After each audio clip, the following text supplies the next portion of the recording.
ஓயால புடி கட்டி கட்டி பிடிச்சி பிடிச்சி காலோட கால் பின்னி காலோட கால் பின்னி என்னடா போடுறது ஆகி வைக்க போயல பிச்சை பிச்சை எடுத்து சாயரி காலோட கால் பின்னி குந்தி குந்தி ஏறி கட்டி பிடிச்சி கட்டி பிடிச்சி கொலாயில கருமுகத்தில் இருந்த தாயலி எங்க பிடிக்குது கட்டி பிடி என்ன அடிக்கிறதெல்லாம் பெருசு கிடையாது ஆனா ஊரு பேர் மதுரை ஊர் பேர் மதுரை ஆனா ஊ பேரு நான் அந்த வேலைக்கு வந்திருக்கேன் நானே அட உங்க பேர் என்னன்னா அட ஏன் பேர் கேக்குறீங்க ஆமா தம்பி என் பேர் சொல்றதா இருந்தா நான் சொல்றத நீங்க சொல்லுங்க பாக்கலாம் எப்படி எப்படி லீ லீ அதோட இது மேல உனக்கு தேவைப்படாது சரி என் பேர் முதயலத்தி லீ லீ இந்த லீண்டு வார்த்தை சொல்றத பெருசு கிடையாது பள்ளி திரும்ப சொல்லுங்க பாக்கலாம் அப்படியா லீ ஜனங்க பக்கம் முச்சு காட்டிக்கிட்டா ஆனா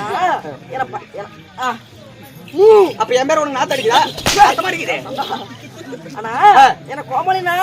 நீ வந்து நிறுத்தினா அது யாருமே பண்ணி தர முடியாது நீ வந்து மனசு வச்சுக்க